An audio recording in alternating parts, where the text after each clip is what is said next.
wrap myself in it as if it's a warm blanket, and then I shake it off like there's dust on it, and it goes back at you. All right.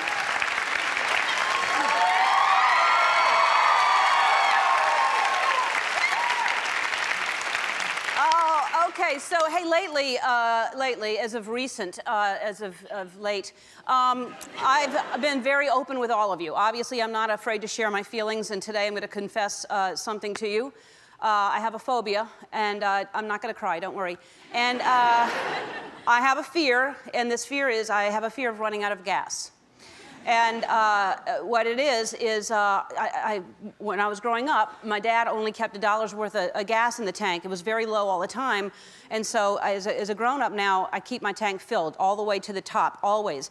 And so as soon as it gets anywhere near, below that full mark, like close to 3/4, I'm at a gas station, filling it up. And yesterday I was at the gas station, and because it was right below the line of full. And so I'm at the gas station pumping my gas. Yes, I pump my own gas. Yeah, I do.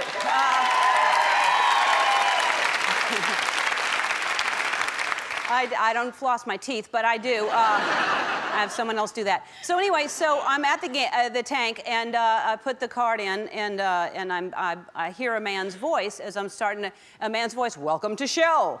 And I looked, and there's a TV built into the pump. Have you seen these? Where at the gas station, there's a TV, and it says, "Begin fueling." And I listened to him because he's wearing like a white trench coat, and I figure he's a scientist or he worked at the Clinique counter. And so I start pumping the gas, and it turned into regular TV. And then Nancy O'Dell from Access Hollywood is there, and because I had nothing else to do, because you can click that thing on, you can just not worry about it anymore. You know, you used to have to hold it, but now there's a thing. So anyway, so I'm not paying attention to the gas, I'm paying attention to Nancy O'Dell. And because I had time, I could really focus. Have you noticed how she stands? There's like it's kind of like, she's faced this way, but she's turned this way. It's like someone was fooling her, like, we're gonna go to camera 1, no 2. Oh, okay. Every day she's confused on which camera, so she just, and it's attractive and it's slenderizing. But anyway, so she's talking about Britney Spears or something, and it got me thinking, this is crazy. We have TVs while we're pumping gas. I mean, why? Why do we need this? Couldn't we use that as just, time to people watch or smoke or something like that, That's the problem with America. We have to be constantly entertained. And I think that, what you should do is, for me, I don't know, I only have one TV in the living room. And that's it, besides the one in the bedroom. And then, and the one in the kitchen. And then I have a small one in the shower. And, because that's where I watch The Biggest Loser. And my tears are instantly washed away. Oh, they work so hard, those people. And so anyway, I was thinking this is ridiculous that we have TVs in the gas station. And I finish pumping and I go to put the lever back, and I hear "Ka!"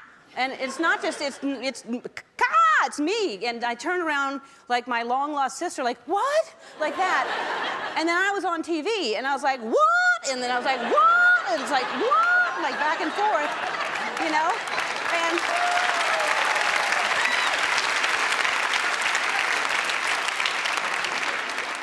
they were playing my show. This show was on that thing, and I realized there should be TVs at every gas station.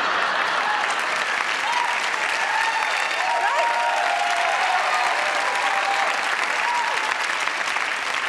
I mean, really. And the next time you're pumping gas, you could be watching me saying this, and you're being like, "What? I was there." So right now, I'd like to remind you to put the gas cap back on, and when you're done, feel free to dance.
I'm doing a dance of love and prayers and energy to send out to everybody who is going through this horrific situation here.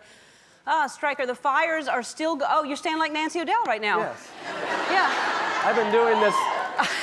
I've been doing this all season. I didn't notice that you were standing that way before. Let me get out of that thing. It kind of doesn't really count when we don't see the waist down on you. It Yeah. actually doesn't really matter. But so the fires are still going. It's unbelievably sad, and San Diego is now, I believe, worse than what's going on up here in LA. Yeah. I think Malibu, the fires are 75% contained. San Diego, they are still not contained. They're still going. And as I mentioned yesterday, my dad and his wife and their kitty are now with us, staying with us, and we're grateful that we have them with us and that they're safe and here and able to come to the show. And hundreds of thousands of people have been evacuated from San Diego County. Now, Qualcomm, the stadium there, has taken in thousands of people.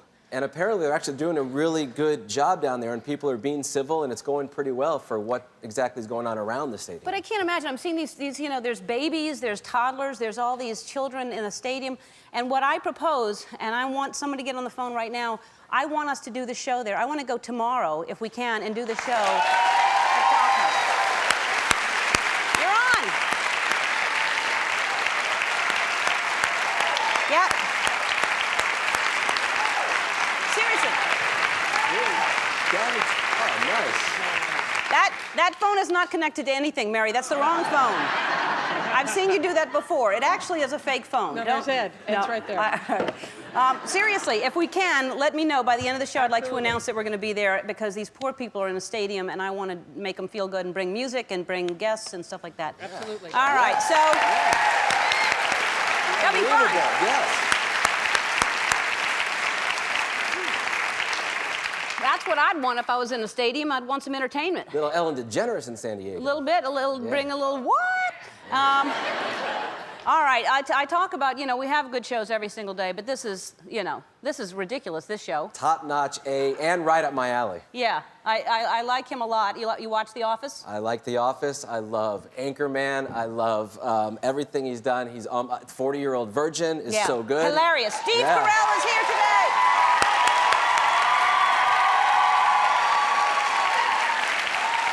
He's in a new movie, Dan in Real Life. And this guy's in the news a whole lot lately. And, you know, when you think of the word rock star, that's the picture you see is this guy. Yeah. Yeah. Kid Rock is here. Yeah.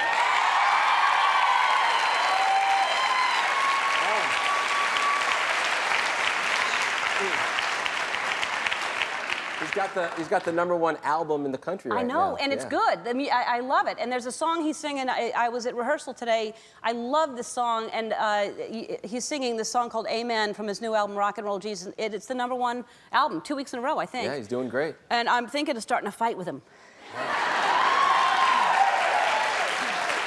I think there's a Waffle House down the street. You can do it down there. Yeah, I'm going to take it there. Yeah. I'm not going to do it here. And no, I know Kid. He's a sweet guy. He really is good. It's all a facade. And so this is an unbelievable story, too, if you haven't seen this. There was a pilot. He's flying a small plane, and the engines went out on takeoff. Like, he's 150 feet above the ground. An engine blows out, and he's over a freeway heading into oncoming traffic and thinks to himself, I may be dying, but I'm not going to kill anybody else. Somehow has his senses enough to find a patch of ground, a little area, and lands in this area, doesn't hurt anyone else, and somehow miraculously survives. Wait till you see the footage of this guy. And he lived somehow to tell the story. Bob Robertson is going to be out here, and he's going to tell us how it happened. What a good guy. Amazing story right there. Yeah. I mean, you can imagine the panic, and to be able to control the plane enough and to be able to think, I've got to not hurt anybody else. And this is crazy. You know, there's so much energy out there set on there should just be good energy out there. But now there's a survey that found that Philadelphia has the most unattractive people in the country. Yeah, that's what they're deciding. There's a survey to find Philadelphia. It was in Travel and Leisure magazine, and they say that least friendly, least worldly, least stylish, and least active. I think it's a stupid, dumb, stupid survey is what I think it is. And Philadelphia is, yeah. I mean, It's the birthplace of our nation. It's the place of brotherly love, right? And the Liberty Bell is there, and there's good-looking food. Look at this. I got a picture of this morning. Look at that. You're telling me that's unattractive? I don't think so. That's one of the most handsome hunks of meat I've seen. That's a pile of beautiful meat. And then look, what's this right here? Look at that. What's that? Rocky. This is silly. I'm here to help. When we come back, the hilarious Steve Carell's going to be here. We'll be right back after this. Well, our first guest stars in the new movie Dan in Real Life, and you can also catch him every week on NBC's hit show, The Office. Check it out. Please welcome back the hilarious Steve Carell.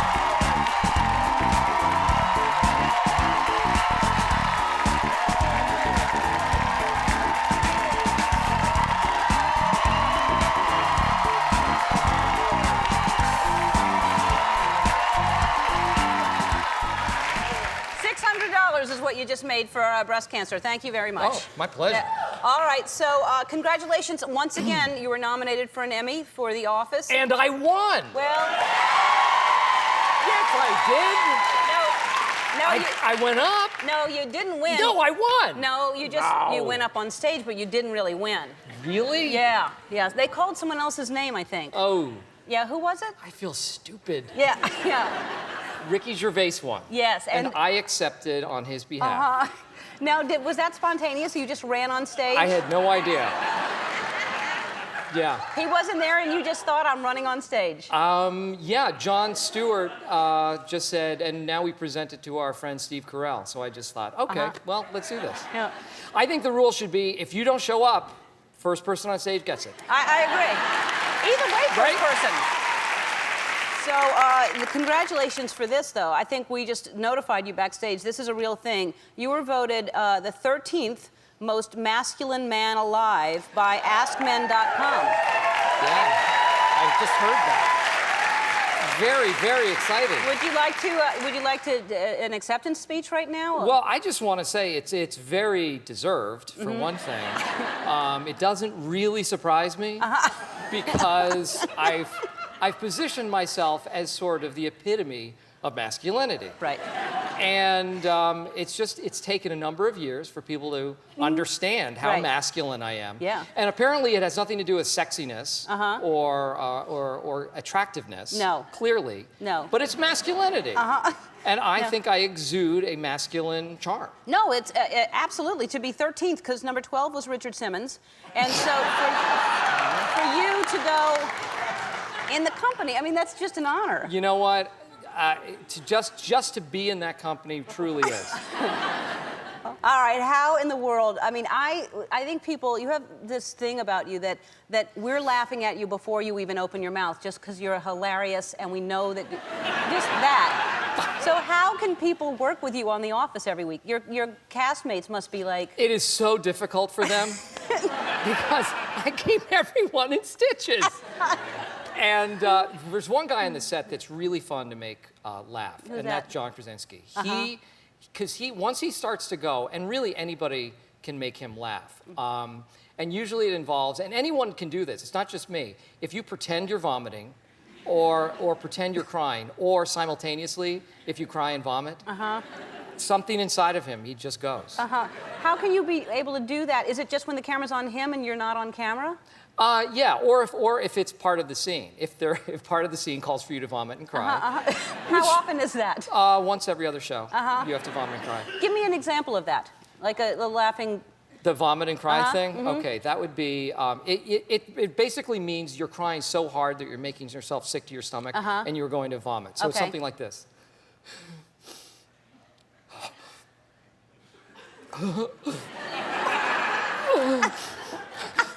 And that does it for him. So. All right, we have to take a break. When we come back, we have some people that, I think we have people in the audience that have questions for you. Because I've run out, clearly. Okay. Yeah. No, I haven't. All right, we'll be right back. Back to Steve Carell.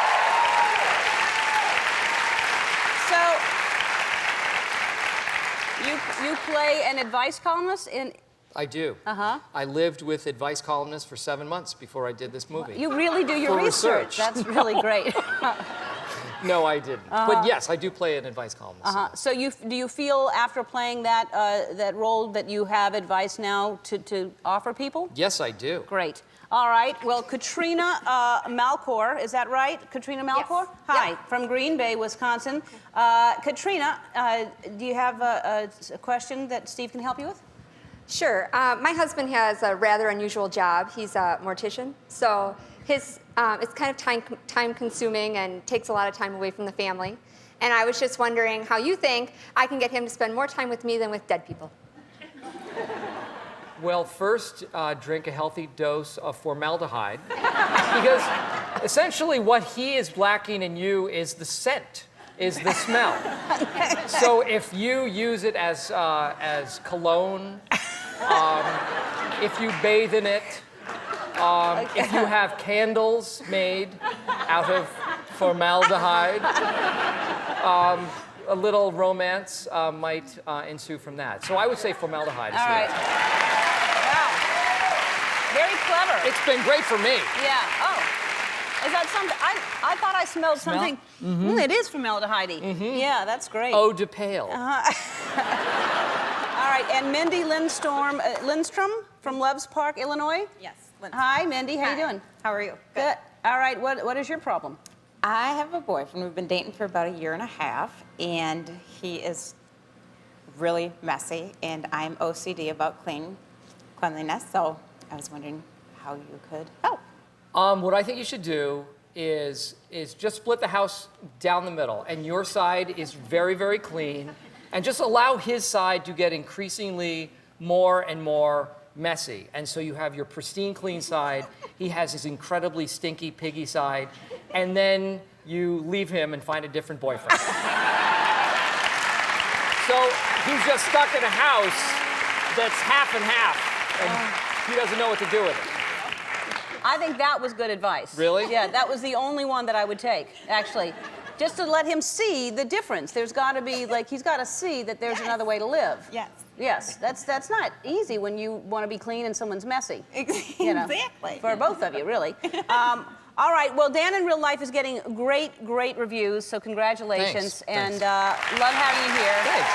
It opens tomorrow, and The Office airs Thursdays at 9 on NBC. We'll hear Bob Robertson's amazing story about that plane crash when we come back. All right. Take a look at this footage of a plane crash in Florida. All right, how could anyone survive that? Our next guest did, and he saved hundreds of lives in the process from Wilton Manors, Florida. Please welcome pilot Bob Robertson. Hello. All right. So tell us, you've been flying for a while. This is nothing new to you. And 12, 13 years. 12 or 13 years, and so you take off, and at what point did you realize what happened? For me, it seemed almost immediate. It was about, I'd say, 20, 30 seconds into the flight. Okay.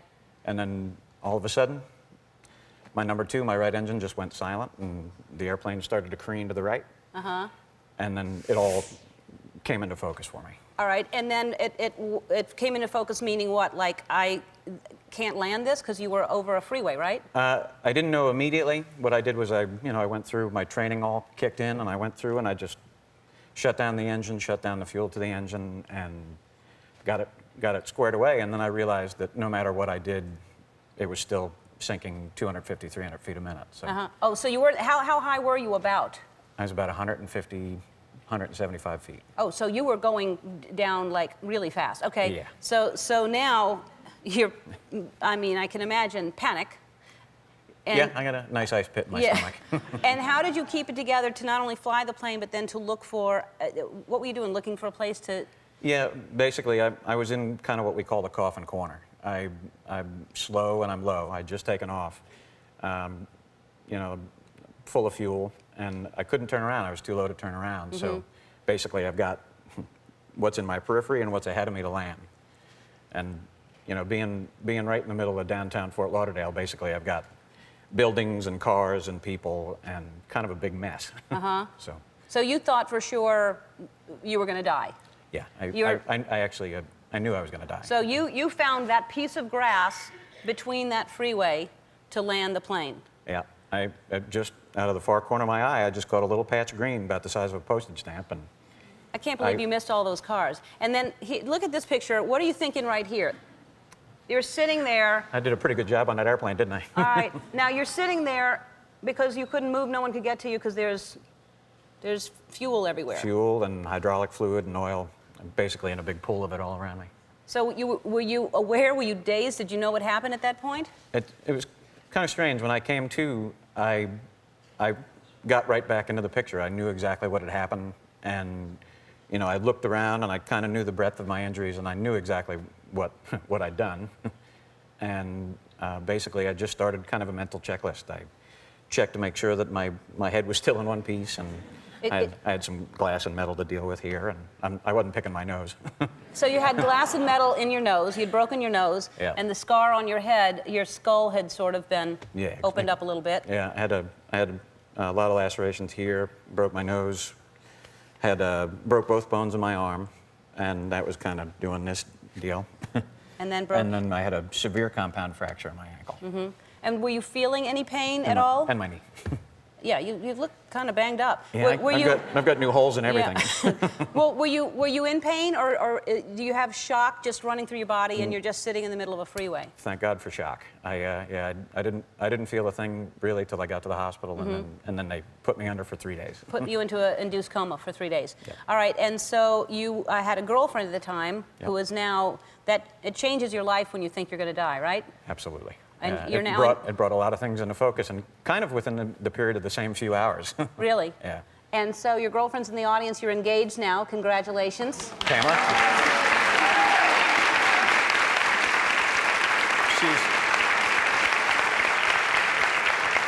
She's been unbelievable throughout this. Everybody I know has been unbelievable throughout this. That must have just freaked you out when you realized, because you kept hearing people say there was the crash, but you didn't know it was him, and then you realized it was your boyfriend. Yeah, I had actually seen it on television and really thought, oh no, not Bob. And then a patient had come in, and he is 20 minutes late for his appointment because of a plane crash. And I still thought, oh no.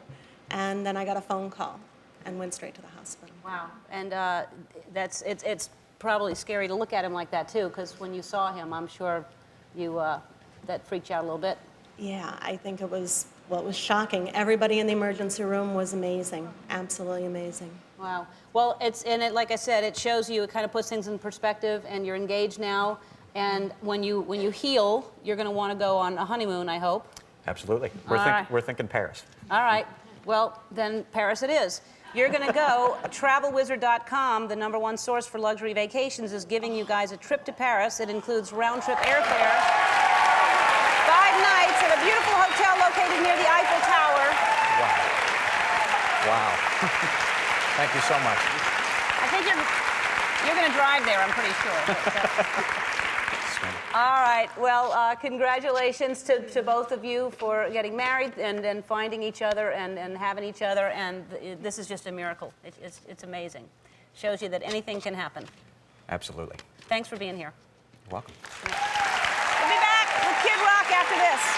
From having the #1 album in America to fighting at a Waffle House, our next guest can't seem to stay out of the headlines these days. Please welcome the one and only Kid Rock.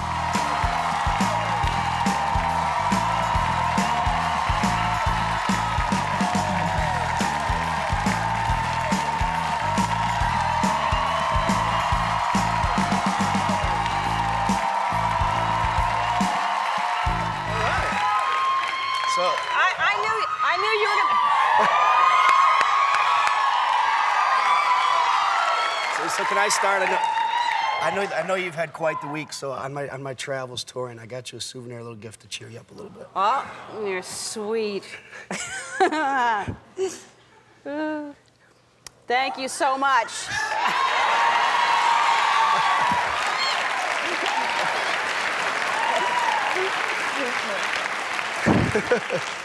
Oh boy, I'm going to travel with you from now on. Thank you so much. You're sweet. And that was I knew you were going to get us some money for breast cancer. That was $900. You just hit that thing so hard. All right. All right. Come on now. What happened? Oh, look at your hand. Look what, Tell us- look what your bag did to my hand. Yeah, boy, it scabbed over real quick, didn't it? Tell us what happened at the Waffle House. Oh, Come on, we want to know. You know, it started, we were celebrating. We had a great show that night. We were hungry. It was late at night. We'd been doing some drinking, and we went. And I actually walked in. I know the people work hard at the Waffle House, so I tipped the people behind the counter, gave them $300 to split up. Bought everyone breakfast in there. We're having a good time, and just one kid just started.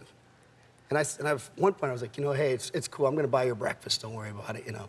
And then one thing led to another, and windows were broken, and, you know, cussing and fussing in the mud, the blood, and the beer. Now, do you think people sometimes just look for trouble with you because they just think, you know, I want to mess with him, and it's 5 a.m., that guy was... Honestly, the kid even said before the whole thing, he said, I hope you hit me out. I'll sue the hell out of you. And I'm like, take a number. Yeah, right. That's like going to the Secretary of State. All right, so, but you're okay, and right? No, I'm fine. All right. The last thing I want is that reputation. I mean, it's just, I don't know what it is. You know, I believe in just standing up for things I believe in, and, you know, being honest, and sometimes it gets me in a little bit of trouble. Yeah, no, I happen to know you a tiny, tiny bit, and you're a good guy. You're a really sweet guy, and you're, you know, from what I know of you, a very gentle guy, and I'm sure that people try to pick fights with you because they want to mess with you. So, you know, stay away from those people. Don't let them get to you. Is it the Waffle House? I know. Well, I'll get somebody to cook for you at 5 a.m. Don't go out. And what people don't know about you also is you have a 14-year-old son, and you didn't know that, did you? That he has a 14-year-old son. Now, how does he feel about Daddy? I mean, is he's a good kid? He's a perfect kid. Yeah. He just started all-boys Catholic school this year. He's on the rowing team. His grades are there. I mean, I think he's going to rebel and like be a doctor or something. Yeah. That's always the case, isn't it? It seems, yeah. You know, he's just a great kid, and I've always just been very open, very honest with him about everything that goes on, some of my antics and everything else in life, and I think just being honest with him. So he's not into music at all? He's not a musician? A little bit. I kind of mess with him a little. He takes guitar, and he's definitely got the gift of rhythm, which I think is the most important gift to be musical. And but I always mess with him. I'll say, put that guitar down. He'll be like, why? I go, because you'll never be better than me. Don't even try. He's trying to crank his motor up a little bit. But he probably will. Do you think he wants to be a doctor? Or something like that? I think he wants to be some sort of, he loves to invent things and really use his mind. And he always says, I want to be an inventor, so That's hopefully very he will. cool. Well, speaking of, your music is just, I mean, you debuted at #1. Congratulations. Yeah, that's huge.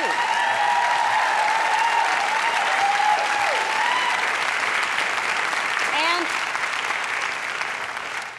this is, look at this picture of you on the cover of Rolling Stone. This must have been a hard photo shoot for you. That must have been a hard day. I was telling my buddies, I was like, somebody had to win. Yeah.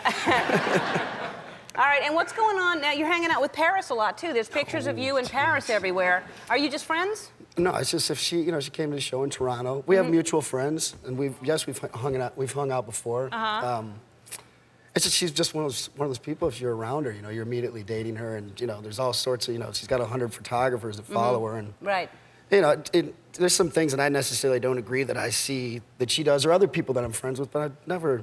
If someone's friendly with me, I'm friendly back to them. Right. I have some friends that, that were in like bands like NSYNC, like Justin Timberlake. Right. He's a good buddy of mine. Necessarily his music just isn't the type of stuff that I love, but he's still a great kid. I love him. Yeah. It's the same thing with Paris or anybody else. Right. Just, I'm friendly with. I'm normally, rather contrary to headlines, I'm normally very gentle and friendly. I know. With everyone. You are. You're very shy and polite and quiet. And so now, are you and Pam still friendly at all? Speaking of friendly?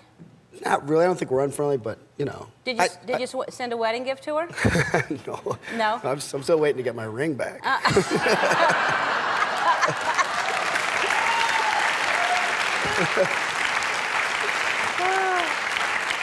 I just, in all honesty, I hope the two boys, Brandon and Dylan, are doing well. I think about them a lot, and I hope they're good. Yeah, because you spend a lot of time with them. Sure, yeah. My son and them were kind of like brothers, so I hope they're doing well. All right, well, kid, I can't wait for you to see this performance. I'm telling you, rehearsal was so amazing. He's going to perform, which you think it's the best song that you've written, you're saying? I do. I think this is, as a songwriter, I think it's one of the better agree with you. It's a great song. We'll be right back, and Kid Rock's going to sing Amen for you.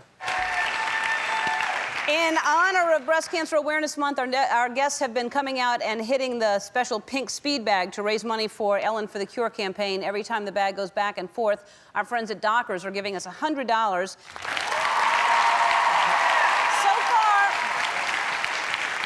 So far, the speed bag has raised $22,400, but Dockers has, that's a lot.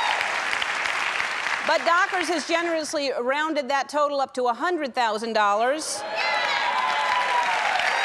Thank you for that, Dockers. Our goal is to raise $1 million, and that really helps us get closer to that goal. Thank you, Dockers. I want to thank Steve Carell, Kid Rock, Bob Robertson. Tomorrow, oh boy, the Jonas Brothers are going to be here. I'll see you then. Bye-bye.